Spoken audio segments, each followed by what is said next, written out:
Hello everyone, I hope you guys are doing great. आज की video में हम करने वाले हैं प्रोबेबिलिटी। ये स्टैट्स का एक इम्पॉर्टेंट टॉपिक है। अगर आपने प्रीवियस ईयर के क्वेश्चन पेपर्स देखे होंगे तो हर एक पेपर में अराउंड 2 to 3 क्वेश्चंस तो आपको इसी पर्टिकुलर टॉपिक से। और सिर्फ प्रोबेबिलिटी नहीं है, इसके अंदर प्रोबेबिलिटी डिस्ट्रीब्यूशन के भी जो जितने भी इम्पोर्टेंट टॉपिक्स हैं, मेनली 3 ही टॉपिक्स हैं जहाँ से कि क्वेश्चंस अभी तक आए हैं। तो वो टॉपिक्स और उसके बाद कुछ क्वेश्चंस आपको देखने के मिलते हैं, जैसे कि इंडिपेंडेंट इवेंट और एक्सक्लूसिवली म्यूचुअली एक्सक्लूसिव इवेंट्स। तो ऐसे टाइप के कुछ क्वेश्चंस होते हैं जहाँ पर कि हम थोड़ा सा कंफ्यूज हो जाते हैं। क्वेश्चन इजी होते हैं पर हम कंफ्यूज हो जाते हैं। तो we'll try to take all these topics and a few questions to practice, ताकि हमें पता चल जाए कहाँ पे गलती होती है और अगर क्वेश्चंस आते हैं तो उनको किस तरीके से सॉल्व करना होता है। ओके, तो कैलकुलेशन ऐसी नहीं है कि आप ना कर पाओ या फिर आपको बहुत बड़े बड़े फॉर्मूलाज लर्न करने हैं, ऐसा नहीं है। बेसिक चीज़ें हैं जो आप एक बार पढ़ोगे तो you will remember it for life time. So we'll start with probability. Now probability क्या होता है, ये हम सबको पता है क्या होता है। किसी भी एक इवेंट के होने या ना होने की कितना सर्टेनिटी है कि वो होगा या नहीं होगा, वो हमें प्रोबेबिलिटी बताता है। ठीक है, और हमें ये भी पता है कि प्रोबेबिलिटी का जो रेंज है वो होता है आपका 0 to 1, मतलब कि उससे ना तो कम ना उससे ज़्यादा। अगर कोई इवेंट बिल्कुल ही नहीं हो सकता है तो वो क्या हो जाएगा, जीरो। जीरो मतलब कि इवेंट इम्पॉसिबल है। वन मतलब कि ये इवेंट तो होना ही होना है। जैसे कि अगर कोई हम कॉइन को टॉस करते हैं तो हमारे पास या तो हेड आ सकता है या फिर टू टेल आ सकता है। तो हमारे पास यहाँ पे दो चांसेस है, आइदर हेड और टेल। ऐसा तो नहीं हो सकता कि कुछ भी ना आए, राइट। और अगर हम दो कॉइन को टॉस करेंगे तो हमारे पास हेड हेड आ सकता है, हेड टेल आ सकता है, या फिर टेल हेड आ सकता है, या फिर टेल और हेड आ सकता है। तो काफी सारे हमारे पास ऐसे इवेंट्स होते हैं जिनकी हम प्रोबेबिलिटी जो है वो देखते हैं कि क्या हो सकती है या फिर क्या नहीं हो सकती है। नाउ जो फॉर्मूला होता है to find out the probability of a event, वो हम सबको पता है कि कितने फेवरेबल आउटकम्स है, मतलब जो चीज़ हमें चाहिए उतने कितने इवेंट्स हैं हमारा जो भी पूरा कैटेगरी है उसके अंदर, और टोटल नंबर ऑफ आउटकम्स कितने थे। फॉर एग्जाम्पल, कॉइन को टॉस किया, अगर हम चाहते हैं कि हमारा हेड आए तो हेड आने के क्या चांसेस है, 1/2, क्योंकि एक ही हेड है। और टोटल हमारे आउटकम्स कितने थे, 2, तो 1/2। तो ये तो इजी सा फॉर्मूला है, इसके अंदर कुछ भी नहीं है। ये वाली देखने की चीज है कि जो इवेंट है उसको हम लाइकली कब कहते हैं, इक्वली लाइकली कब कहते हैं, सर्टेन कब कहते हैं, इम्पॉसिबल या फिर अनसर्टेन कब कहते हैं। तो अगर आपकी प्रोबेबिलिटी जीरो है, राइट, तो वो एक इम्पॉसिबल इवेंट है। अगर वो 0.25 है तो वो अनलाइकली है, मतलब कि उसके होने के जो चांसेस है ना वो काफी कम है। मतलब 0 से लेकर 0.25 तक के वो बीच में लाई कर रहा है, दैट मीन्स कि उसके होने के चांसेस काफी कम है। अगर वो 0.5 है, दैट इज 50-50% चांस है, तो इक्वली लाइकली हो गया। इक्वली लाइकली मतलब कि जितना चांसेस उसका ना होने का है उतना ही चांसेस उसके होने का भी है। लाइकली क्या होता है, 0.75 तक। तो लाइकली क्या होता है कि भाई हो सकती है ये चीज। और सर्टेन क्या होता है, अगर वहां पे 1 है तो मतलब ये चीज होनी ही होनी है। यहाँ पर ये कोई शक नहीं रह गया कि ये चीज नहीं हो सकती है। ओके, तो एक छोटा सा क्वेश्चन देख लेते हैं ताकि हमारे बेसिक्स क्लियर हो जाएं। ये सब आपने 9th और 10th में पढ़ रखा है। तो यहाँ पे क्या क्वेश्चन है आपके लिए, there is a container full of coloured balls, जिस बॉटल्स जिसमें कि आपके पास है red, blue, green and white colour. तो some bottles are picked out and displayed. Sumit ने ये जो पूरा एक्सपेरिमेंट था इसको 1000 टाइम्स किया। मतलब वो बॉटल निकालता था, फिर देखता था, फिर रख देता था, फिर देखता था। तो उसने क्या देखा कि जो जब उसने ये सारा चीज किया तो ब्लू बॉटल्स जो थी वो 300 टाइम्स निकली, number of red bottles 200 times, green bottles 450 and white bottles 50 times. तो अब हमें क्या करना है, we want to find out the probability that Sumit will pick a green bottle. तो इजी सा फॉर्मूला है, नंबर ऑफ ग्रीन बॉटल्स कितनी बार आए थे, 450 टाइम्स। तो 450 डिवाइडेड बाय 1000, जितने भी टाइम आपने वो एक्सपेरिमेंट को किया है उतना। तो 450 डिवाइडेड बाय 1000, 0.45। ऐसे ही अगर 100 बॉटल्स हैं एक कंटेनर के अंदर, तो क्या चांसेस हैं कि वो ग्रीन है। मतलब आपने अभी ये एक्सपेरिमेंट 1000 बार किया था, राइट। और उस एक्सपीरियंस के बेसिस पे आपसे पूछा गया है कि अगर आपके पास 1000 नहीं, आपको मैं 100 बॉटल्स दे दूं, तो क्या प्रोबेबिलिटी है कि उनमें ग्रीन बॉटल्स आएंगी? तो आपको कुछ नहीं करना है, जैसे हम रेशियो में करते हैं ना, कि अगर 450 है 1000 बार में, तो 45 हो जाएगा 100 टाइम्स में। क्रॉस मल्टीप्लीकेशन करके हम करते थे वही सेम चीज। तो 450 1000 टाइम्स में आया, तो 100 टाइम्स में क्या आएगा? 45 आर ग्रीन। तो ये सिर्फ रेशियो बेसिक का है और कुछ भी नहीं है इस क्वेश्चन के अंदर। Now important part, types of probability. तो टाइप्स ऑफ प्रोबेबिलिटी में क्या है, आपके पास 3 टाइप्स ऑफ प्रोबेबिलिटी होते हैं। सबसे पहला होता है एक्सपेरिमेंटल, दूसरा होता है थ्योरेटिकल और तीसरा होता है एक्सियोमेट्रिक। तो एक्सपेरिमेंटल में क्या होता है कि आप क्या कर रहे हो, अपने एक्सपेरिमेंट को रिपीट करते जा रहे हो, करते जा रहे हो, और उसके बाद देख रहे हो कि जैसा हमारा पीछे वाला क्वेश्चन था, उसमें हमने क्या किया था कि बॉटल्स को 1000 टाइम हमने निकाला, ठीक है, और उसके बाद देखा कि ग्रीन की क्या प्रोबेबिलिटी है, ब्लू की क्या प्रोबेबिलिटी है। तो एक्सपेरिमेंट में the experimental probability is found by repeating an experiment and observing the outcomes. तो प्रोबेबिलिटी ऑफ इवेंट क्या हो जाएगा? Number of time that event occurs and total number of trials. तो जैसे यहाँ पे एक एग्जांपल दिया हुआ है कि अगर एक कॉइन को हम टॉस करते हैं 10 टाइम्स, तो a head is recorded 7 times and a tail is recorded 3 times. तो head आने की क्या probability हो जाएगी? 7/10 and tail आने की 3/10. After that you have theoretical probability. Theoretical probability क्या होती है कि mathematical basis पे, अगर आप कोई भी एक एक्सपेरिमेंट आप बार बार करके नहीं देख रहे हो, आप मैथमेटिकल बेसिस पे देख रहे हो कि भाई अगर ये चीज मैं करता हूँ तो क्या उसकी प्रोबेबिलिटी हो सकती है क्या। क्योंकि अगर आप किसी नॉर्मल पर्सन से पूछोगे कॉइन टॉस किया तो what is the probability of getting a head, तो वो सिर्फ इतना बोलेगा कि हाफ, क्योंकि एक आपके पास हेड है और एक आपके पास टेल है। तो यहाँ पे क्या है कि number of favourable outcomes divided by total number of possible outcomes. तो डिफरेंस समझ में आया? यहाँ पे आप एक्सपेरिमेंट कर रहे हो। अगर हम मैथमेटिकली देखें तो probability of getting a head is 1/2, पर अगर आप एक्सपेरिमेंट कर रहे थे और आपने उस एक्सपेरिमेंट को 10 टाइम्स रिपीट किया, तो आपकी प्रोबेबिलिटी क्या आई? 7/10। ओके, तो अगर हम देखें तो ये वाली जो चीज़ है आपकी वो चेंज होती रहेगी, जितनी बार आप एक्सपेरिमेंट करोगे उतना बार वो चेंज होता रहेगा। Then you have axiometric definition of probability. इसमें आपकी 3 चीजें देखी जाती हैं, ठीक है। What are those 3 things? सबसे पहला है कि जो प्रोबेबिलिटी है वो एक रियल नंबर होता है between 0 to 1। Now real number है बिटवीन 0 to 1, तो मतलब कि या तो 0 होगी, या 0 से बड़ी होगी, या 1 से छोटी, या 1 होगी, सिर्फ इतना ही है वो। लेस देन और इक्वल टू 0, मोर देन और इक्वल टू 1। तो अगर आपके पास प्रोबेबिलिटी है, मतलब कि एक पर्टिकुलर इवेंट के जितनी भी, मतलब आप प्रोबेबिलिटी निकाल रहे हो, और जितना भी आप टोटल करोगे ना, सबमिशन करोगे, जितने भी बार आपने एक्सपेरिमेंट किया है, जितनी भी बार आपने रिपीट किया था वो एक्सपेरिमेंट, उन सबका total would be equal to 1। तो probability of the sure event is 1, कि मतलब जो चीज होने ही होने वाली है, ठीक है। एक होता है कि आप सबको ऐड करोगे तो you will gate 1, and other thing is कि जो इवेंट सर्टेन है कि वो पक्का होगा, उसका प्रोबेबिलिटी इज 1। नाउ यहाँ पे क्या है? The probability of the union of at most countable number of mutually disjoint events is the sum of the probabilities of individual events। तो मतलब कि अगर आप यूनियन निकाल रहे हो, दो जो इवेंट्स हैं उनको आप उनका यूनियन निकाल रहे हो, तो जितने भी इवेंट्स का आप यूनियन निकालने की कोशिश कर रहे हो, वो क्या होगा? वो सम होगा उनकी इंडिविजुअल प्रोबेबिलिटी का। तो यहाँ पे दे रखा है, अगर जैसे मेरे को E1 यूनियन E2 करना है, तो probability of E1 event 1 plus probability of event 2। अगर ऐसे ही 3 का करना है तो 3 को भी ऐड करेंगे, 0 को भी ऐड करेंगे, मतलब जितना भी है टोटल उन सबको ऐड करेंगे। Now what are equally likely events? ये हमने पीछे भी किया था, पर फिर से देखेंगे। तो when the events have the same theoretical probability of having of happening, then they are called equally likely events। तो मतलब कि कोई events है और उन दोनों की ही chances हैं सेम सेम, इक्वल चांसेस है। For example head tail, equal chances है कि हेड आएगा, इक्वल चांसेस है कि टेल आएगा, इसको हम बोलते हैं equally likely events.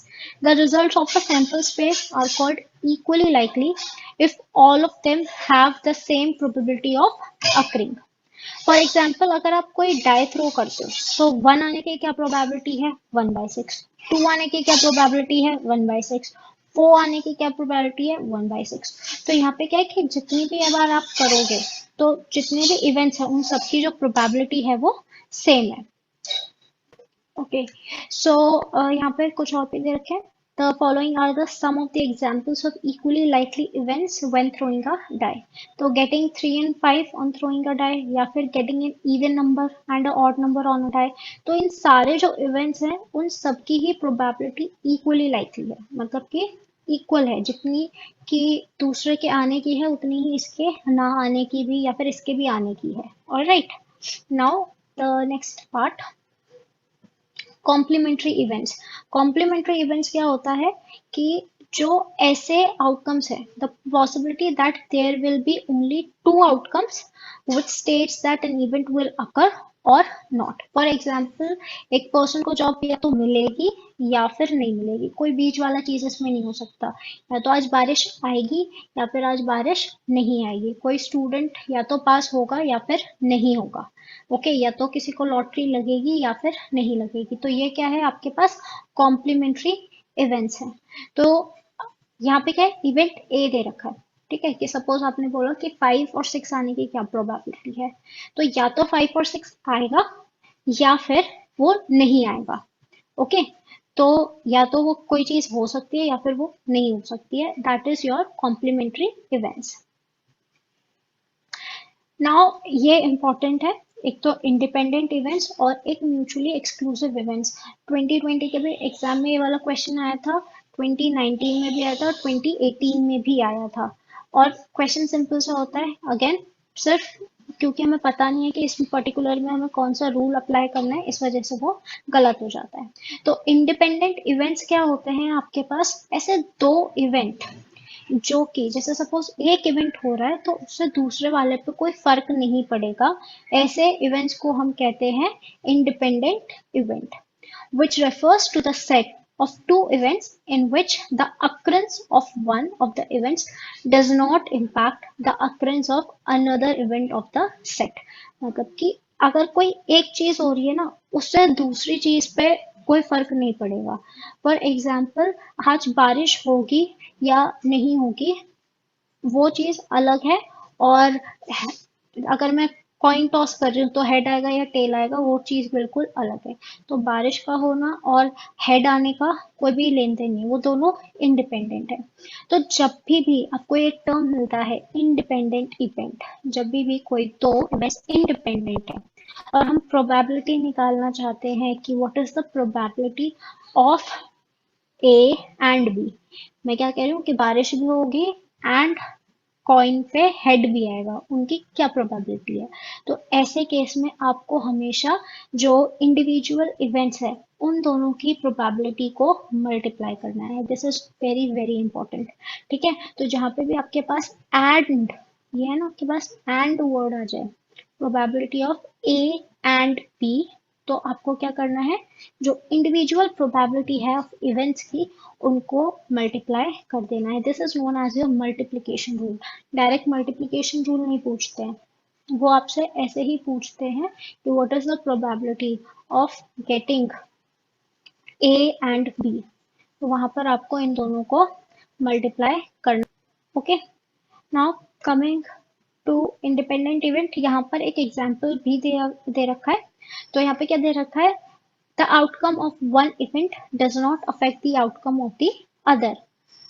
If A and B are independent events, then the probability of both occurring is probability of A and B is equal to probability of A multiplied by probability of B। बार बार इसलिए बोल रही हूँ ताकि you remember, क्योंकि main concept है ना। यहाँ पे सपोज आपने दो स्पिनर्स थे, उनको स्पिन किया, यहाँ पे दो स्पिनर्स दे रखे हैं, इनको स्पिन किया आपने, एक पर नंबर्स दे रखे हैं और एक पर अल्फाबेट्स दे रखे हैं। तो इन्होंने क्या बोला है कि आपने स्पिन किया और क्या प्रोबेबिलिटी है कि एक स्पिन पे, एक जो आपका स्पिनर है उस पे आपका एक इवन नंबर है और जो दूसरा वाला है उस पे आपका वोवल है। तो सबसे पहले सी, इन्होंने गिवन नहीं था यहाँ पर कि ये जो इवेंट्स हैं ये इंडिपेंडेंट है। ये आपको भी दिमाग लगा लेना है कि दो बिल्कुल अलग अलग चीजें हैं, एक यहाँ पे स्पिनर है, एक यहाँ पे स्पिनर है। अब ये इसको आप घुमा रहे हो तो इस पे क्या आने वाला है उससे कोई फर्क नहीं पड़ेगा, राइट। तो आपको अपने आप ही पता चल जाना चाहिए कि ये जो दोनों इवेंट्स हैं ये इंडिपेंडेंट इवेंट्स हैं। अब आपको क्या करना है, दोनों के निकालने, यहाँ पे से दे रखा है इन्होंने and, this and word is really important. तो प्रोबेबिलिटी ऑफ इवन कितना हो जाएगा, यहाँ पे है 6, 4 एंड 2। तो 3 डिवाइडेड बाय 6, 3 पॉसिबल इवेंट्स थे और 6 टोटल इवेंट्स थे, तो 3 डिवाइडेड बाय 6 इवन आने की क्या है 1/2। और एक वॉवल चूज किया जाएगा, उसकी क्या है, तो यहाँ पे सिर्फ एक ही वॉवल है और टोटल इवेंट्स थे 5, तो 1/5 is your probability of vowel. अब दोनों की प्रोबेबिलिटी के लिए हम क्या करेंगे, 1/2 multiply by 1/5, so your answer here is 1/10। इसी टाइप के क्वेश्चंस जो हैं वो आते हैं, वो आपको हमेशा गिवन नहीं देते हैं कि भाई इंडिपेंडेंट इवेंट्स हैं या फिर म्यूचुअली एक्सक्लूसिव इवेंट्स हैं। You have to use your own brain while solving a question, so remember this. Now next, जैसा भी इंडिपेंडेंट इवेंट्स था जिनका कोई मतलब ही नहीं है, वैसे ही डिपेंडेंट इवेंट्स हो। डिपेंडेंट मतलब कि फर्क पड़ेगा, अगर आपने ये वाला काम कर दिया तो अब इस पे फर्क पड़ेगा। फॉर एग्जाम्पल आपके पास एक डेक था कार्ड का, ठीक है, उसमें 52 कार्ड्स होते हैं। अब उस एक कार्ड में से आपने सपोज फर्स्ट कार्ड निकाला और वो किंग आया, राइट। अब आपने क्या किया, वो जो एक कार्ड आया था ना उसको आपने साइड में निकाल के रख दिया और फिर आपने दूसरा कार्ड निकाला। तो जब आप दूसरा कार्ड निकाल रहे हो तो उसकी प्रोबेबिलिटी पे फर्क पड़ेगा। अगर वहां पर वो जो किंग वाला कार्ड था वो होता तो उसकी दूसरी प्रोबेबिलिटी आती, पर क्योंकि आपने एक कार्ड निकाल के साइड में रख दिया उसकी वजह से अब जो दूसरा इवेंट आप करने की कोशिश कर रहे हो, दूसरा कार्ड निकाल रहे हो, उसकी प्रोबेबिलिटी पे फर्क पड़ रहा है। तो इन दिस केस ये क्या हो जाएंगे, डिपेंडेंट इवेंट्स। ओके, तो यहाँ पे क्या है, the outcome of one event affects the outcome of the other. तो अगर आपके पास ए और बी डिपेंडेंट इवेंट्स हैं तो बोथ ए एंड बी आने की क्या प्रोबेबिलिटी होगी, probability of A multiply by probability of B by A. अब ये बी बाय ए क्या है, probability of B given A. तो बी की क्या प्रोबेबिलिटी होगी अगर ए जो है वो ऑलरेडी हो चुका है, ठीक है। अब देखो यहाँ पे एक एग्जांपल है, इसको करेंगे तो और भी इजी हो जाएगा। आपके पास 6 ब्लैक पेन्स थे और 8 ब्लू पेन्स थे एक जार के अंदर। If you take a pen without looking and then take out another pen without replacing the first, जैसे अभी मैंने कार्ड वाला एग्जांपल दिया था सेम उसी की तरीके से, पहले आपने एक पेन निकाला उसकी कुछ प्रोबेबिलिटी आई होगी, फिर आपने वो पेन निकाल के वापस रखा नहीं, आपने उसको जार से बाहर रख दिया और अब आपने दूसरा पेन निकाला। तो पहले से कितने इवेंट्स हो सकते थे, 14 इवेंट्स हो सकते थे टोटल, 6 + 8। अब एक पेन क्योंकि आप निकाल चुके हो तो अब क्या हो जाएगा, 13 इवेंट्स, जो भी इनमें से एक कम होगा उसका। तो अब यहाँ पे इन्होंने क्या बोला है, if you take out a pen without looking and then taking out you will take out another pen without replacing the first. तो प्रोबेबिलिटी ऑफ फर्स्ट ब्लैक मतलब पहले ही ब्लैक आ जाए उसकी क्या प्रोबेबिलिटी है, 6 पेन्स थे टोटल डिवाइडेड बाय 14, तो 6 divided by 14 या फिर हम कह सकते हैं 3/7। फाइन। अब अगर मान लो कि पहले ही जो ब्लैक पेन था वो निकल चुका था, तो अब कितने पेन बच जाएंगे ब्लैक आपके पास, 5। ब्लू पेन्स को नहीं देखेंगे, यहाँ पे क्या बोला मैंने, प्रोबेबिलिटी ऑफ बी गिवन ए कि मतलब ए ऑलरेडी हो चुका है उसके बाद क्या प्रोबेबिलिटी है। तो अगर सेकंड भी ब्लैक पेन आना है तो अब तो हमारे पास कितने पेन्स बचेंगे, 5 ब्लैक पेन्स, क्योंकि एक तो ऑलरेडी आ चुका है, तो 5 डिवाइडेड बाय 13। अब दोनों की आने की क्या प्रोबेबिलिटी हो जाएगी, वो हम मल्टीप्लाई कर देंगे। जब भी आपके पास एंड वर्ड आएगा ना तो दैट मीन्स मल्टीप्लिकेशन रूल तो यूज हो गई। बाकी आपको देखना है कि डिपेंडेंट इवेंट है या फिर इंडिपेंडेंट है, मतलब रिप्लेसमेंट के साथ है या फिर विदाउट रिप्लेसमेंट है। ओके, अगर उन्होंने रिप्लेसमेंट किया है मतलब कि जो चीज निकाली थी वो वापस रख दी है, इन दैट केस वो इंडिपेंडेंट हो जाएगा। पर अगर उन्होंने रिप्लेसमेंट नहीं किया है, विदाउट रिप्लेसमेंट, फिर वो डिपेंडेंट इवेंट हो जाएगा। तो यहाँ पे क्या है, probability of black and black 3/7 multiply by 5/13, that gives you 15/91। So this was quite easy. एक आध क्वेश्चंस आप अपनी तरफ से भी प्रैक्टिस कर सकते हो। Okay, now important, again very important topic, जैसे वहां पे हमारे पास क्या था, अगर हम क्या कह रहे थे, मल्ट एंड आएगा तो हम मल्टीप्लाई करेंगे। ऐसे ही अगर हमारे पास और आता है, आइदर आता है, नाइदर आता है, इन दैट केस आप क्या करोगे, तो वहां पे हम ऐड करते हैं। ठीक है, जहां पे भी एंड होगा वहां पे मल्टीप्लाई, जहां पे भी और होगा वहां पे you will add the probabilities of the given events. तो यहाँ पे क्या है कि what is the probability of a die showing a 2 और 5। क्या प्रोबेबिलिटी है कि या तो वो 2 दिखाएगा या फिर वो 5 दिखाएगा। सबसे पहले देख लेते हैं 2 आने की क्या प्रोबेबिलिटी है, 1/6। 5 आने की क्या है, 1/6। अब दोनों में से कोई एक आने की प्रोबेबिलिटी क्या हो जाएगा, दोनों को आप ऐड कर दो तो 1/6 प्लस 1/6 गिव्स यू 2/6 और 1/3। तो म्यूचुअली एक्सक्लूसिव इवेंट्स क्या होते हैं, या तो ये हो सकता है, ठीक है, ये बिल्कुल अलग, या फिर ये वाला इवेंट हो सकता है। दोनों एक साथ नहीं है, बिल्कुल अलग अलग। म्यूचुअली एक्सक्लूसिव मतलब कि या तो ये होगा या तो ये होगा, दोनों एक साथ नहीं हो सकते। फाइन। तो ए और बी का प्रोबेबिलिटी कैसे होगा, probability of A plus probability of B. अब ये था mutually exclusive. You have another term known as non mutually exclusive. Non mutually exclusive मतलब क्या होता है आपका, कि इवेंट्स हैं तो अलग अलग, बट फिर भी कोई कुछ ना ऐसी चीज है जो कि उनको एक कर रही है। ठीक है, मतलब कि कुछ उनमें कॉमन चीज है। जैसे यहाँ पे आपको ये डायग्राम दिख रहा है, वेन डायग्राम, कि ये एक इवेंट था बी और ये एक इवेंट था ए। यहाँ पर ये बिल्कुल अलग अलग है, इसको इससे कोई मतलब नहीं, इसको इससे कोई मतलब नहीं, but here something is common. ये जो बीच वाला पर्पल पार्ट है दैट इज कॉमन। तो हमें क्या करना है कि वही सेम चीज करेंगे, इसमें भी ऐड करेंगे, पर ये जो कॉमन पार्ट था ना उसको हम माइनस कर देंगे। फाइन। तो a card is drawn from a standard deck of cards. Find the probability of selecting either a 2 और अ हार्ट। या तो 2 लाना है या फिर एक हार्ट लाना है। now जिन्होंने कार्ड की डेक देख रखी है उसको पता है कि एक 2 ऐसा जरूर इसमें होगा जो कि हार्ट का 2 होगा, मतलब जो रेड कलर का हार्ट का 2 होगा। ठीक है, तो हमें क्या बोला कि या तो 2 या तो हार्ट, दोनों एक साथ में। तो ये जो 2 था हार्ट वाला, इसको हमें हटाना पड़ेगा। प्रोबेबिलिटी ऑफ 2 एंड हार्ट, तो 2 भी हो और हार्ट भी हो, उसकी क्या प्रोबेबिलिटी है, 1/2, 1/52, क्योंकि हार्ट के अंदर सिर्फ एक ही 2 होता है, तो 1/2, 1/52 यहाँ पे आ जाएगा। प्रोबेबिलिटी ऑफ 2 आने की क्या है, यू हैव 4 2s। एक तो स्पेड का होता है, मतलब 2 ब्लैक के अंदर होते हैं 2 और 2 रेड के अंदर होते हैं, तो यू हैव 4 2s, तो 4/52। और probability of a heart, heart आने के 13 हार्ट्स होते हैं आपके पास, तो 13/52। Now you will subtract and you will get 16/52। तो ये है आपके पास non mutually exclusive events. Again this was easy, but थोड़ा सा हमें पता होगा तो you be able to do these questions.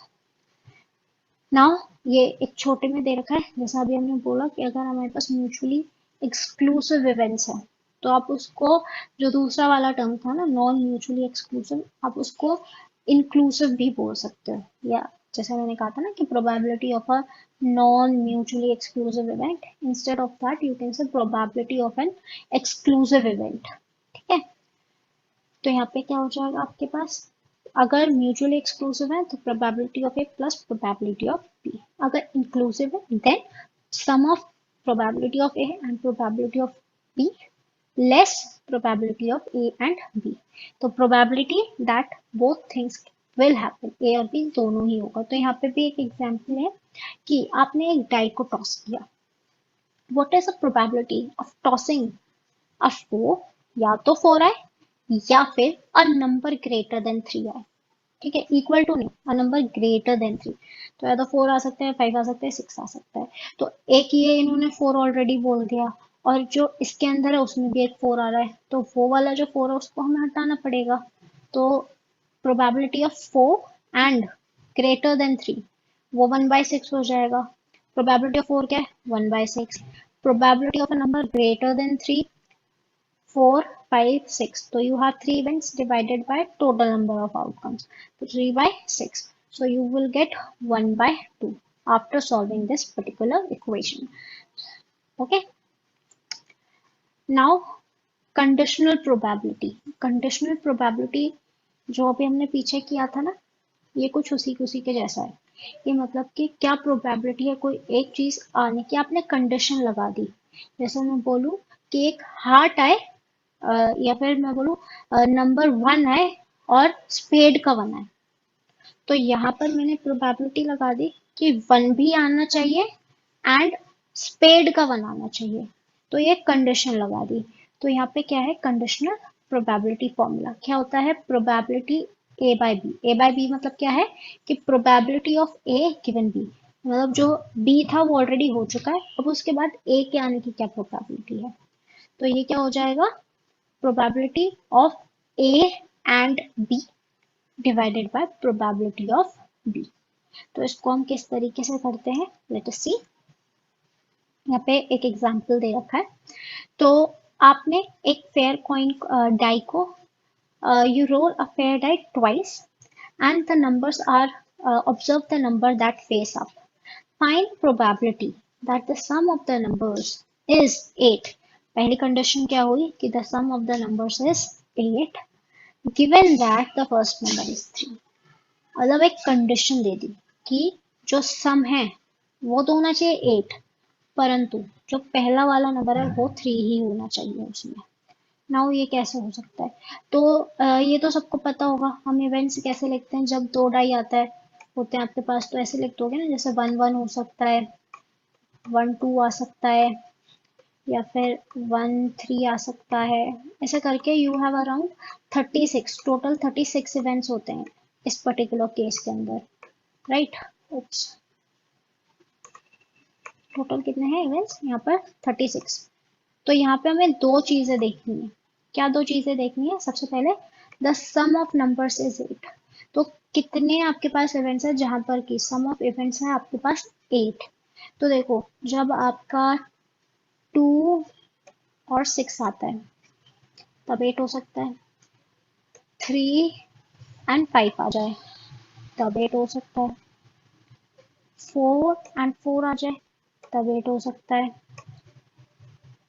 पहले पे 5 आ जाए और दूसरे पे 3 आ जाए, या फिर पहले पे 6 आ जाए और दूसरे पे 2 आ जाए. ये हुआ. तो ये आपके इवेंट्स हो गए. यहाँ पे इसको हटा दो, ये 36 तो टोटल इवेंट्स था. फाइन. तो अब हमें क्या देखना है, और बी कंडीशन क्या है, the number is 3. First number जो है वो 3 हो, उसकी क्या प्रोबेबिलिटी है. We also need the sum of the numbers, मतलब कि आप इन दोनों का यूनियन देख रहे हो, जहां पर की, सॉरी यूनियन नहीं है ये, the sum of the numbers is 8 and the number is 3. अब ये कैसे कर सकते हो आप क्या करोगे, सबसे पहले देखोगे कि ए एंड बी दोनों का, मतलब कि कौन कौन से ऐसे सिचुएशंस हैं जहां पर कि आपका जो नंबर है, मतलब जो सम है वो तो 8 है, प्लस पहला नंबर जो है 3 है. तो देखो हमारे पास इतने सारे इवेंट्स थे, जो कि ये सारे इवेंट्स थे जहाँ पे कि हमारी कुछ कुछ कंडीशंस जो थी वो हो रही थी. पहली वाली कंडीशन जो थी हमारी वो मैच हो रही थी. तो ये सारे आपके पास हैं जहाँ पे कि आपका जो सम है वो 8 निकल के आ रहा है. ठीक है. अब आपको ये भी देखना है कि फर्स्ट नंबर 3 होना चाहिए. तो इन पांचों के अंदर सिर्फ एक ये वाली सिचुएशन ऐसी है जो कि दोनों क्राइटेरिया को मैच कर रही है, मतलब सम भी इसका 8 है और पहला वाला नंबर इज 3. तो कितने इवेंट्स हो गए, टोटल 36 है आपके पास. उसमें से जो दोनों कंडीशन को सेटिस्फाई कर रहा है वो कितने इवेंट्स है, 1. तो 1 बाय 36. तो यहाँ पे क्या लिखा आपने, 1 बाय 36. ए एंड बी दोनों की प्रोबेबिलिटी का 1 by 36 divided by probability of B. पहला नंबर 3 हो, तो जिसने ये कर रखा है ये तो 10th का ही है, जैसे हम ऐसे लिखते हैं ना 3 बाय 1, फिर 3 बाय 2. तो ऐसे करके मतलब पहले पे 3 आ रहा है और पीछे वाला नंबर चेंज होता जा रहा है. ये वो है 3 3 3 4 3 5, ऐसे करके यू हैव 6 इवेंट्स टोटल. तो 6 बाय 36. तो ये 36 एंड 36 कैंसिल हो जाएगा, you will left with 1 by 6. तो ये इजी है अगेन, बट फॉर्मूला पता होना चाहिए। नाउ कुछ क्वेश्चंस हैं जितने भी अभी हमने पीछे किए हैं उन्हीं से रिलेटेड है, बहुत बेसिक कैलकुलेशंस है, मैंने सॉल्व कर दिया। I will share the notes, तो खाली अभी देख लो कि क्या क्या हुआ है, उसके बाद you can solve these questions on your own. यहाँ पे इन्होंने दे रखा है the probability that A will pass the exam is 1/2। Okay, A pass होगा उसकी क्या प्रोबेबिलिटी है 1/2, और बी पास होगा उसकी क्या प्रोबेबिलिटी है 1/3। Now you have to find out कि दोनों ही ए और बी दोनों ही पास हो जाए। तो ये वाला तो इजी है, एंड आ गया। जब भी एंड आता है आई टोल्ड यू हम क्या करते हैं, मल्टीप्लाई। तो यहाँ पे इन्होंने बोला है कि दोनों पास होने चाहिए, ए एंड बी दोनों। तो हम क्या करेंगे, सिंपली ए की पास होने की प्रोबेबिलिटी 1/2, बी के पास होने की probability 1/3। We will find the product of both of these and that would be your answer. So what is your answer here? 1/6. So the correct option is 1/6. This was very easy. यहाँ पे solution भी दे रखा है, so don't worry अगर annotations नहीं भी रहती हैं तो। Now सेम क्वेश्चन है, थोड़ा सा चेंज कर दिया। इसमें बोला है कि सिर्फ एक बंदा पास होगा, या तो ए पास होगा या बी, और आ गया। अब यहाँ पे एक और वर्ड है आइदर, आइदर ए विल पास और बी विल पास। अब इसको हम कैसे करेंगे, देखो अगर ए पास होता है 1/2 पास होने की प्रोबेबिलिटी है, तो 1/2 ही फेल होने की प्रोबेबिलिटी है, आधा आधा, या तो पास होगा या फिर फेल होगा, क्योंकि सम हमारा 1 होता है। तो अगर बी की पास होने की प्रोबेबिलिटी इज 1/3, तो उसके फेल होने की प्रोबेबिलिटी क्या हो जाएगी, 2/3। हमें पता है 1 - 1/3, तो आपका आंसर आएगा 2/3। तो इसका मतलब क्या है कि अगर ए पास होता है सपोज, तो बी फेल हो जाएगा। यही है ना कि इन्होंने बोला सिर्फ एक बंदा, ओनली वन। यहाँ पे जो ओनली वन है, this is creating of problem, only one. तो मतलब या तो ए पास होगा तो बी फेल हो जाएगा, और अगर बी पास होगा तो ए फेल हो जाएगा, राइट। तो हमें क्या करना है, सबसे पहले हम क्या करेंगे, अगर ए पास होता है, पहला केस क्या होगा कि ए पास होता है, तो अगर ए पास हो रहा है तो बी फेल हो जाएगा। तो we will find out the probability of A is passing and B would fail. तो 1/2 मल्टीप्लाई बाय 2/3, ये ए के पास होने की प्रोबेबिलिटी और ये बी के फेल होने की प्रोबेबिलिटी, प्लस अब यहाँ पे क्या है कि बी जो है वो पास हो रहा है और ए जो है वो फेल हो रहा है। आपने इसको भी सम कर दोगे, इसका अलग से पहले प्रोडक्ट, इसका फिर प्रोडक्ट, और जब आप इन दोनों का सम करोगे तो you will gate 1/2, right. So your answer here is 1/2। आपने क्या किया, इंडिविजुअल आपने एक एक चीज की निकाली कि पास होने की क्या है, फेल होने की क्या है, फिर आपने सिचुएशन देखी कि अगर सिर्फ एक बंदा ही पास होगा, मतलब दूसरा जो इंसान है वो फेल हो जाएगा, तो उन दोनों की प्रोबेबिलिटी को आपने मल्टीप्लाई किया by multiplication rule, and then you find out the probability of either one person will pass.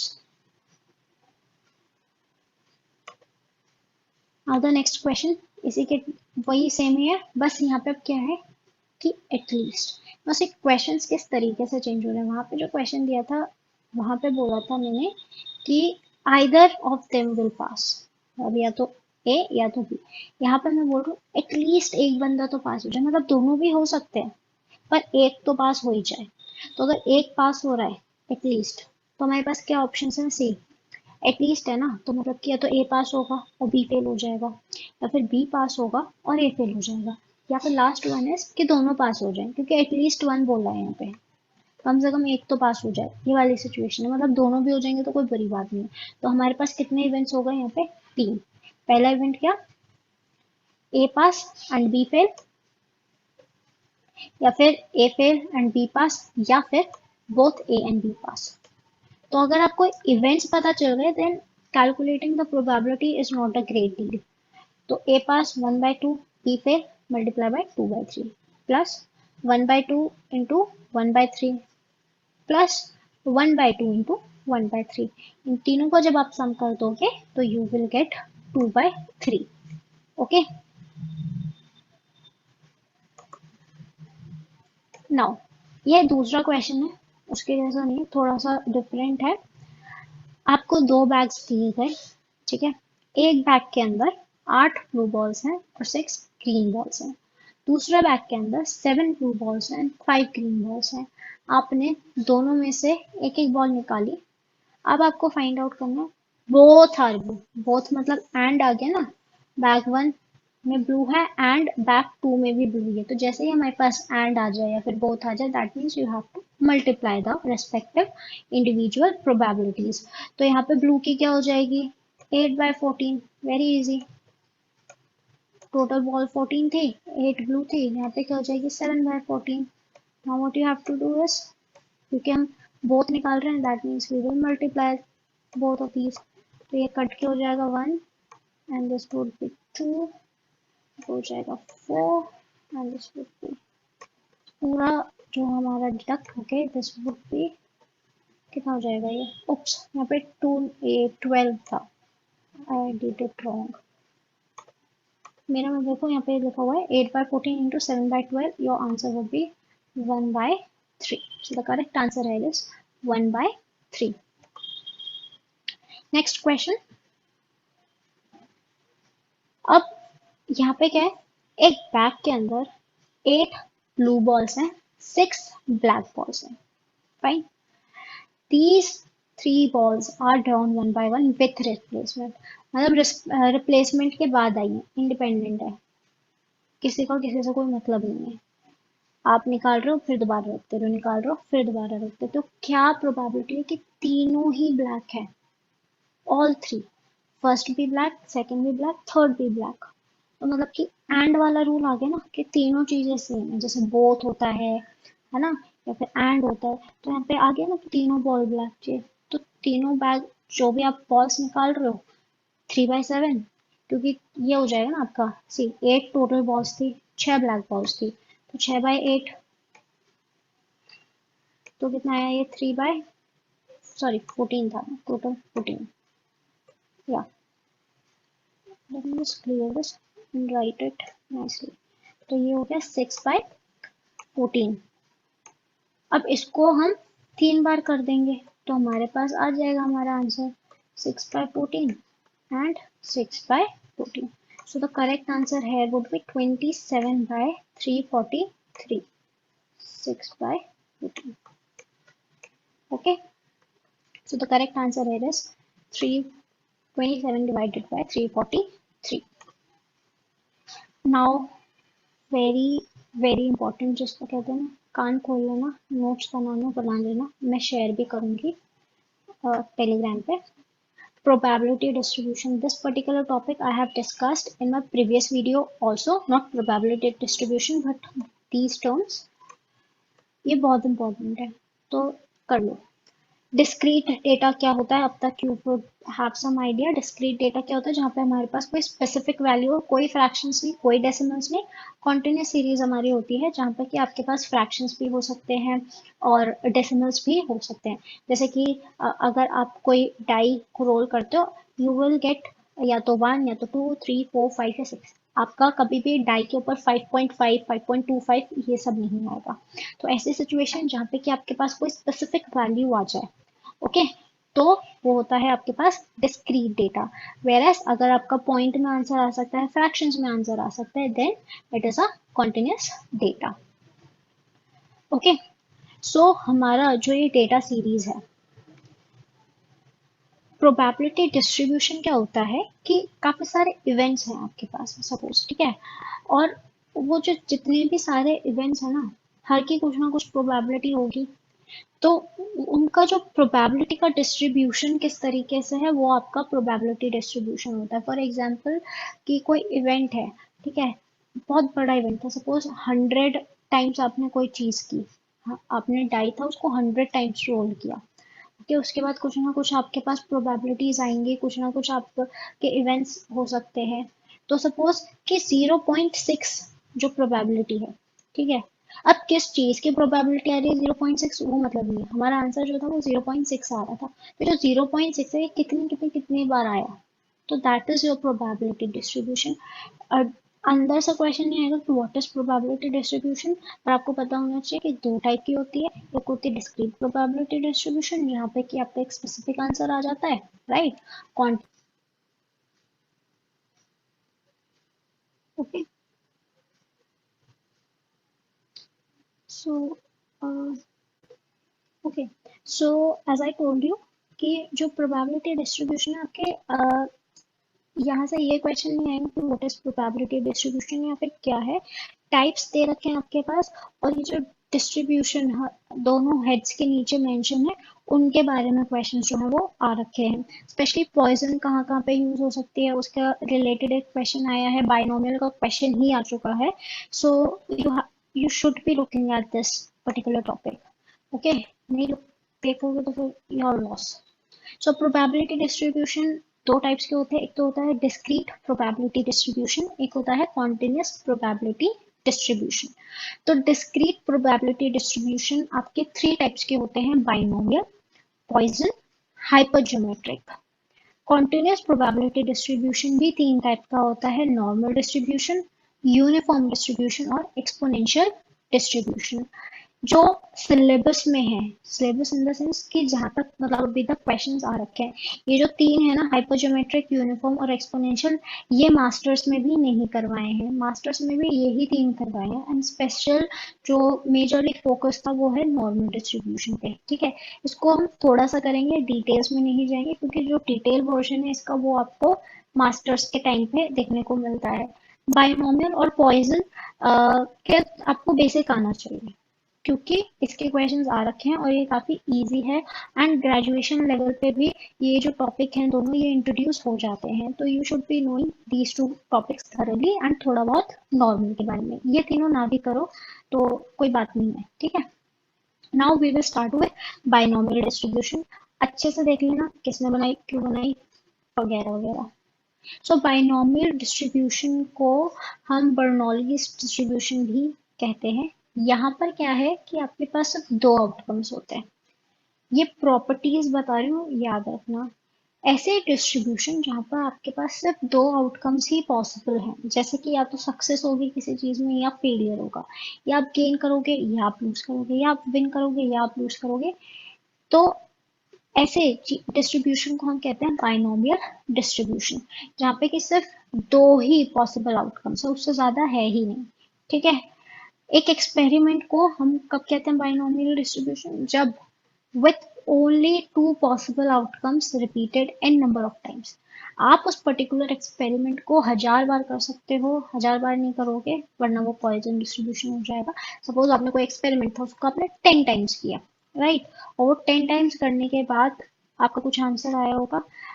अब आउटकम्स तो आपने 10 टाइम्स कर लिया, मतलब जो आपका एक्सपेरिमेंट था उसको तो आपने 10 टाइम्स कर लिया, पर जो आउटकम्स है वो तो आपके दो ही है होंगे उसके अंदर। फॉर एग्जांपल आप कॉइन को 10 बार टॉस करो, पर जो अगर हम मेन देखें वो हेड आएगा या फिर टेल आएगा, उसके अलावा कोई सर पैर कुछ नहीं आएगा, आइदर हेड और अ टेल। द पैरामीटर्स, जो भी बाइनोमियल डिस्ट्रीब्यूशन के जब हम क्वेश्चंस करते हैं तो उसके अंदर हम कुछ चीजें यूज करते हैं अपने फॉर्मूला के अंदर।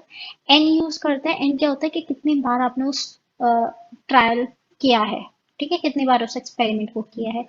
पी क्या होता है कि सक्सेस की क्या probability, and then you have another parameter जिसको हम कहते हैं क्यू। क्यू होता है कि फेलियर की क्या प्रोबेबिलिटी है। तो या तो उन्होंने दे रखी होगी या आप अपना दिमाग लगा लेना। अगर किसी चीज के सक्सेस होने की सपोज 0.3 प्रोबेबिलिटी है, तो उसके ना होने की प्रोबेबिलिटी क्या हो जाएगी, 1 माइनस 0.3। यहाँ पे मैंने एग्जाम्पल पे 0.2 दे रखा है, तो 1 माइनस 0.2 गिव्स यू 0.8, तो ये हो जाएगा क्यू आपका। नाउ इसकी प्रॉपर्टीज देखते हैं जो कि इंपॉर्टेंट है। हर एक जो ट्रायल है वो इंडिपेंडेंट होना चाहिए, मतलब कि एक जो आपका एक्सपेरिमेंट है ना, एक जो आपका ट्रायल है वो दूसरे वाले पे बिल्कुल भी डिपेंडेंट नहीं होना चाहिए, उससे कोई फर्क नहीं पड़ना चाहिए। दो ही पॉसिबल आउटकम्स हैं, या तो सक्सेस या तो फेलियर। आप उसको n टाइम्स कर रहे हो कंडक्ट, और probability of success and failure is same for all trials, ठीक है। जितनी भी आप मतलब ये नहीं है कि पहली बार एक्सपेरिमेंट करोगे तो हेड आने की प्रोबेबिलिटी हाफ है, बट अगर आप दूसरी बार उसी सेम एक्सपेरिमेंट को कर रहे हो तो आपकी जो प्रोबेबिलिटी है वो 1/4 हो जाएगी। वो थ्रू आउट द एक्सपेरिमेंट आपकी सेम ही प्रोबेबिलिटी रहेगी। आपको जो स्लाइड दिखाने वाली हूँ उससे रिलेटेड एक क्वेश्चन आ चुका है, ठीक है, इजी है, देख लो। सबसे पहले फॉर्मूला, फॉर्मूला आने के कम चांसेस होते हैं, ठीक है, और एस टाइप का क्वेश्चन देने का भी थोड़ा सा कम चांसेस होते हैं। पर ये जो पार्ट है ना आपको, मीन वेरिएंस स्टैंडर्ड डिविएशन, इसका एक क्वेश्चन तो आ चुका है, ठीक है, और अलग अलग टाइप के क्वेश्चन फॉर्म कर सकते हैं। तो अगर एक बायनोमियल डिस्ट्रीब्यूशन के अंदर आपको फाइंड आउट करना है कि किसी पर्टिकुलर इवेंट का मीन क्या होगा, तो आप उसको किस तरीके से निकालोगे? You just have to multiply n by the success probability. तो product of n and p आपका मीन होता है। अगर आपको वेरिएंस फाइंड आउट करना है, वेरिएंस क्या होता है? स्टैंडर्ड डिविएशन का स्क्वायर। तो अगर आपको वेरिएंस फाइंड आउट करना है तो एन पी, ये जो 1 माइनस पी है इसके साथ आप क्यू लिख सकते हो, तो एन पी क्यू हो जाता है आपका variance. This is very important guys, ये तीनों चीजों को अच्छे से याद रखना बस। स्टैंडर्ड डिविएशन, वेरिएंस अगर स्टैंडर्ड डिविएशन का स्क्वायर होता है तो स्टैंडर्ड डिविएशन क्या हो जाएगा? वेरिएंस का स्क्वायर रूट। तो एनपीक्यू का अंडर रूट। इसमें ना एक क्वेश्चन आया था उन्होंने आपको कुछ इस तरीके से दे रखा था, उन्होंने आपको आई गेस एन दे रखा था, मेरे को सही से याद नहीं है, बट उन्होंने आपको एन की वैल्यू दे रखी थी और उन्होंने आपको पी की वैल्यू दे रखी थी, एंड आपको फाइंड आउट करना था स्टैंडर्ड डिविएशन। तो ये बहुत इजी था करना, क्योंकि उन्होंने सारा तो दे ही रखा था। पी अगर आपको गिवन है तो you can find out Q, और स्टैंडर्ड डिविएशन का फॉर्मूला क्या है यहाँ पे? ये तो है एन पी और क्यू। सिर्फ ये फाइंड आउट करना था और अपना आंसर निकल जाता। पर ये सिर्फ तब कर सकते हैं ना जब हमें ये पता होगा कि अच्छा स्टैंडर्ड डिविएशन निकालने के लिए सिर्फ एन पी क्यू का स्क्वायर रूट कर देना है तो हमारा आंसर निकल जाएगा। फॉर्मूला आप देख सकते हो, ये फैक्टोरियल, ये फैक्टोरियल का साइन है। 11th में जिसने मैथ्स ली थी उसको पता होगा इसको सॉल्व कैसे करते हैं। एक क्वेश्चन मैंने आगे दे रखा है, जब हम उसको सॉल्व करेंगे ना तो आई विल टेल यू कि ये क्या चीज होती है, ठीक है। Now here is the question, I am not sure कि ये विजिबल है या फिर नहीं, ठीक है, आई होप कि विजिबल हो। तो एक क्विज था, उसके अंदर 10 मल्टीपल चॉइस क्वेश्चंस थे। हर एक क्वेश्चन जो था उसके पॉसिबल 5 पॉसिबल आंसर्स थे, only one of which is correct. तो पैट क्या करता है? गेस वर्क करता है हर एक क्वेश्चन के लिए। तो अब आपको बताना है कि क्या प्रोबेबिलिटी है कि जो उसका सिर्फ एक ही आंसर जो है वो करेक्ट है। ना सबसे पहले देखो 10 मल्टीपल चॉइस क्वेश्चंस थे आपके पास, और यहाँ पे इन्होंने क्या दे रखा है? Each question has 5 possible answers. हर एक क्वेश्चन का 5 पॉसिबल आंसर्स हैं, जिसमें से कि सिर्फ एक करेक्ट है। मतलब कि अगर आपने वो एक चूज कर लिया तो सक्सेस, अगर नहीं किया तो फेलियर। ये कह सकते हैं ना, सिर्फ एक सही आंसर है तो मतलब कि हमारी सक्सेस की प्रोबेबिलिटी क्या हो जाएगी? 0.2। तो एक काम तो हमने कर लिया, 0.2 निकाल लिया। अब इन्होंने बोला सिर्फ एक ही आंसर उसका करेक्ट गया, तो आप क्या करोगे? एन क्या होता है हमारे पास कि कितने बार वो इवेंट हुआ, तो यहाँ पे 10 क्वेश्चन उसने ट्राई किए होंगे, तो 10 फैक्टोरियल अपॉन, हमें क्या चाहिए? हमें चाहिए ओनली वन करेक्ट आंसर, तो 1 फैक्टोरियल माइनस ब्रैकेट में 10 माइनस 1 का फैक्टोरियल इंटू सक्सेस की प्रोबेबिलिटी इंटू जो आपकी फेलियर की probability raise to power 10 minus 1। ये पीछे मैंने फॉर्मूला लिख रखा है। अभी 10 फैक्टोरियल क्या होता है खाली इतना देख लो। 10 फैक्टोरियल अगर आपको ऐसे करके निकालना है तो इसका सिंपल सा मतलब है कि आपको इस तरीके से मल्टीप्लाई करना है, 10 इंटू 9 इंटू 7, मतलब 1 तक आपको ऐसे, सॉरी पहले 8, उसके बाद 7, उसके बाद 6, इस तरीके से आपको ये करना होगा। एंड ये आपका चलते चलते चलते 1 तक पहुंचेगा। अगर कुछ कट रहा है ऊपर नीचे तो उसको काट देने का और अपना आंसर आ जाएगा। ज़्यादा क्वेश्चन नहीं, एक सपोज अगर आप ट्राई करना चाहते हो तो आप एक ये वाला क्वेश्चन कर लेना, एक आध कोई और अगर आप गूगल कर सकते हो, या फिर मैं कोई पीडीएफ शेयर कर दूंगी जहाँ पे कि आपको ऐसे क्वेश्चन मिल जाए, वो वाला करना, that would be more than enough. Now moving to Poisson distribution. Poisson distribution क्या होती है? ऐसे पॉइजन डिस्ट्रीब्यूशन वहां पर एप्लीकेबल होती है ऐसे सिचुएशंस में जहाँ पे कि events occur at random points of time, मतलब कि कभी कभार कभी भी वो चीज हो जाएगी, wherein our interest lies only in the number of occurrences of the event। कुछ चीजें हो रही हैं और हम सिर्फ ये देखना चाहते हैं कि वो पर्टिकुलर जो चीजें हो रही हैं वो कितनी बार हो रही हैं। जैसे कि the number of emergency calls recorded at a hospital in a day, कितने इमरजेंसी कॉल्स आए एक हॉस्पिटल के अंदर, एक पर्टिकुलर एरिया में एक दिन के अंदर कितनी चोरी हुई। अब यहाँ पे देखो टाइम भी दे रखा है और स्पेस भी दे रखा है, मतलब कहाँ हो रही है, क्या हो रही है, और टाइम दे रखा है, एक स्पेसिफिक टाइम कि भाई एक दिन के अंदर कितनी हो रही है। ओके, एक आवर के अंदर कितने कस्टमर्स जो हैं वो सैलून विजिट कर रहे हैं, या फिर एक पर्टिकुलर सिटी में कितने सुसाइड्स जो हैं वो रिपोर्ट हो रहे हैं इन अ पर्टिकुलर ईयर या फिर इन अ पर्टिकुलर मंथ। एक बुक के अंदर हर एक पेज पे कितने प्रिंटिंग एरर्स हैं।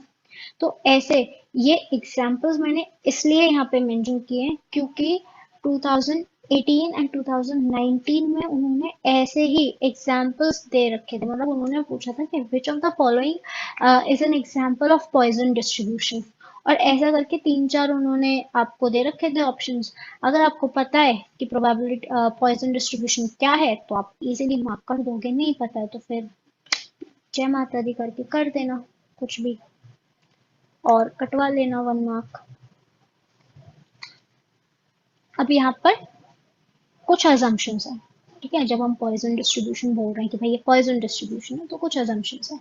सबसे पहले, एक जो सक्सेसफुल इवेंट है वो दूसरे जो सक्सेसफुल इवेंट है उससे इन्फ्लुएंस नहीं होगा, that means events are independent. ठीक है, probability of success over a long short period must be equal to the probability of success over long interval, मतलब कि एक दिन में कितने केसेस आए या फिर एक साल में कितने केसेस आए वो प्रोबेबिलिटी इक्वल होनी चाहिए।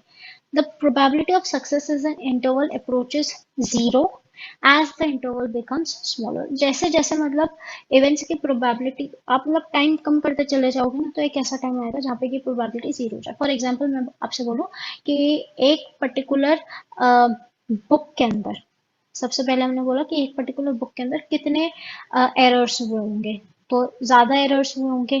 फिर मैंने बोला कि उसी बुक के सपोज 50 पेजेस में कितने एरर हुए होंगे, जितना टोटल बुक के अंदर एरर्स थे उससे तो कम ही होंगे। फिर मैंने बोला एक पेज पे कितने हुए होंगे, अब और भी कम हो जाएगा। फिर मैंने बोला एक लाइन के अंदर कितना एरर होगा, और भी कम हो जाएगा। और फिर मैं बोलूँ एक वर्ड के अंदर कितना एरर होगा, तो करते करते आप ऐसे सिचुएशन पे आ जाओ जहाँ पे कि जीरो आपकी प्रोबेबिलिटी हो जाएगी सक्सेस की। ना पॉइजन डिस्ट्रीब्यूशन का फॉर्मूला ये आप कर सकते हो, वो डायरेक्ट चीजें देते हैं, ठीक है। तो यहाँ पे ये lambda raise to power x e raise to power minus lambda divided by x factorial. Lambda क्या होता है, आपके पास मीन नंबर कि कितनी बार कोई ऑन एन एवरेज कितनी बार आपने वो इंटरवल किया हुआ है, ठीक है, occurrences in the interval। और E होता है आपके पास यूलर्स कांस्टेंट जिसकी वैल्यू 2.718 ऑलरेडी गिवन है। अगर आपको यहाँ पर मीन देखना है तो एक पॉइजन डिस्ट्रीब्यूशन के अंदर मीन क्या होता है, it is equal to lambda. Variance कैसे फाइंड आउट करते हो, वेरिएंस भी आपका इक्वल होता है लैम्डा के। स्टैंडर्ड डिविएशन लैम्डा का अंडर रूट होता है। तो आपका क्वेश्चन ऐसा बन सकता है जैसे वो आपको स्टेटमेंट्स दे दें कि एक पॉइजन डिस्ट्रीब्यूशन के अंदर मीन एंड वेरिएंस जो होता है वो इक्वल होता है, ठीक है, या फिर कुछ और बनाते हैं कि आर नॉट इक्वल, और आपको चूज करना है कि कौन सी स्टेटमेंट सही है कौन सी गलत है। तो इस टाइप के क्वेश्चंस भी आ सकते हैं, तो यू शुड रिमेंबर दिस कि मीन और वेरिएंस पॉइजन डिस्ट्रीब्यूशन के अंदर इक्वल होते हैं। अब एक क्वेश्चन करते हैं छोटा सा, उसके बाद मैंने कुछ अराउंड 5 क्वेश्चंस, मतलब ऐसे इस एग्जाम्पल के बाद आपके पास कुछ नॉर्मल डिस्ट्रीब्यूशन का थोड़ा सा पार्ट डिस्कस किया है, उसके बाद 5 क्वेश्चंस हैं आपके प्रैक्टिस क्वेश्चंस, ठीक है, रिलेटेड टू पॉइजन डिस्ट्रीब्यूशन और ये सब।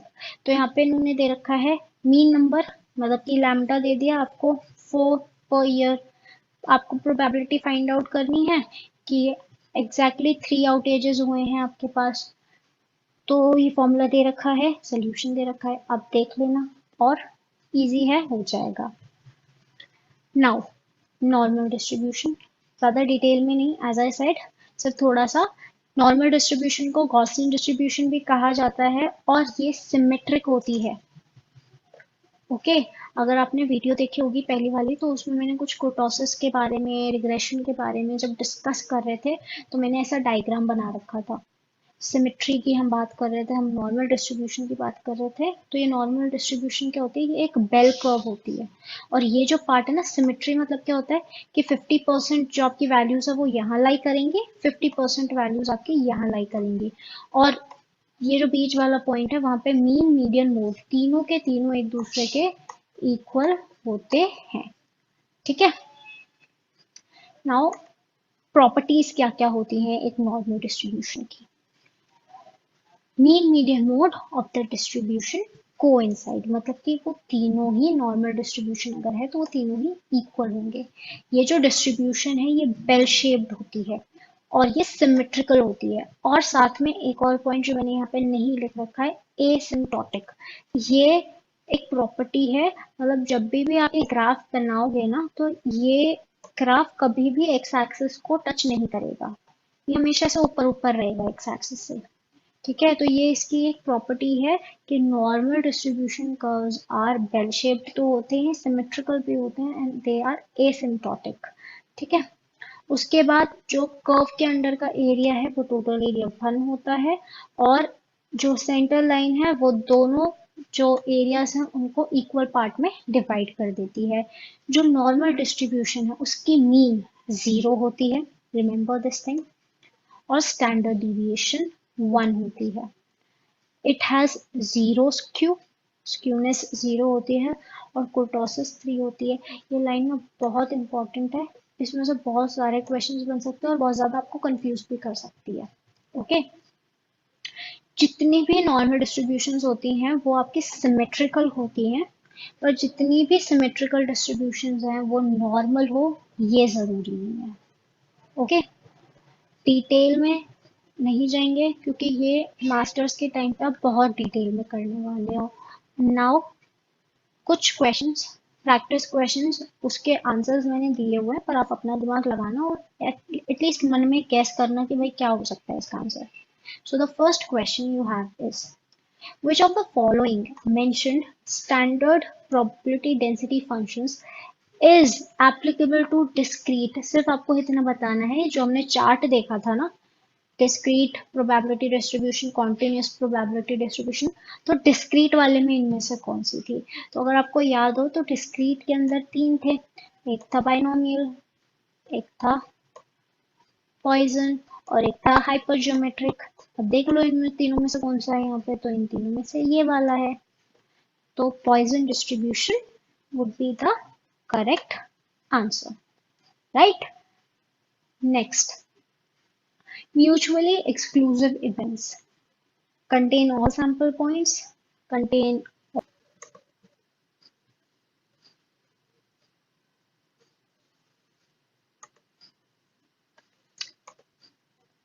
okay,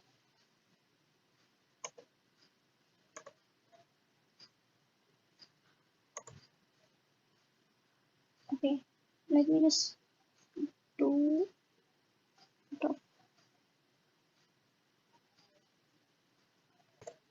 okay, so the correct option here is does not contain। हमने ये वेन डायग्राम देखा था ना कि कुछ भी कॉमन नहीं होता है, बिल्कुल अलग अलग होते हैं, ए का बी से कोई रिश्ता आता नहीं है। Next question, a variable that can assume any value, कुछ भी वैल्यू हो सकती है। ठीक है, कोई स्पेसिफिक वैल्यू में कुछ भी वैल्यू हो सकती है, चाहे आप पॉइंट में बोलो या कुछ भी बोलो, तो वो कौन सी होती है, continuous random variable. So the correct option here is a, continuous random variable. तो यहाँ पे कुछ एग्जाम्पल भी दे रखे हैं मैंने, जैसे कि proportion of defective parts, proportion पूछा है, कितने डिफेक्टिव है ये नहीं पूछा, प्रोपोर्शन पूछा है, तो पॉइंट में हो सकता है, परसेंटेज में हो सकता है। Volume of milk produce by a cow 2.5 litres हो सकता है, 1.5 लीटर्स हो सकता है, कुछ भी हो सकता है। डेप्थ एट विच अ ड्रिलिंग टीम स्ट्राइक सॉइल 5 भी मीटर हो सकता है, 5.5 भी हो सकता है, कुछ भी हो सकता है। तो आप कोई सी भी वैल्यू यहाँ पे ले सकते हो।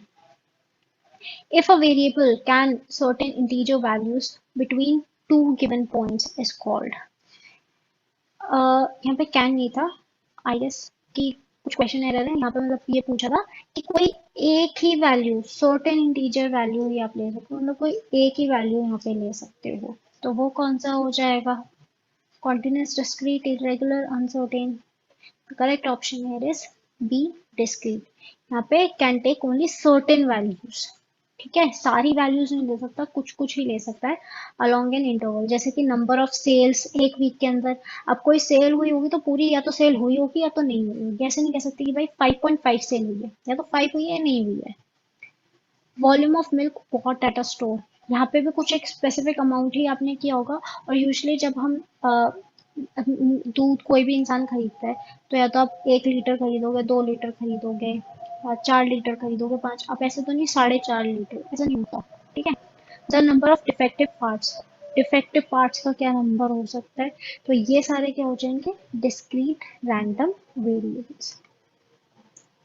Next, if P, Q, N are the probability of success, failure and number of trials respectively, तो binomial distribution का standard deviation क्या होगा? तो बहुत इजी है, अभी बताया था। मीन होता है n इंटू पी, वेरियंस होता है n into p into q, and standard deviation होता है under root of n into p into q. So यहाँ पे फॉर्मूले भी दे रखे हैं और आंसर भी दे रखा है। So that's it for this video. Subscribe, like, share and comment अगर अच्छा लगे तो, okay? And till then, stay safe, stay healthy and keep preparing. Thank you.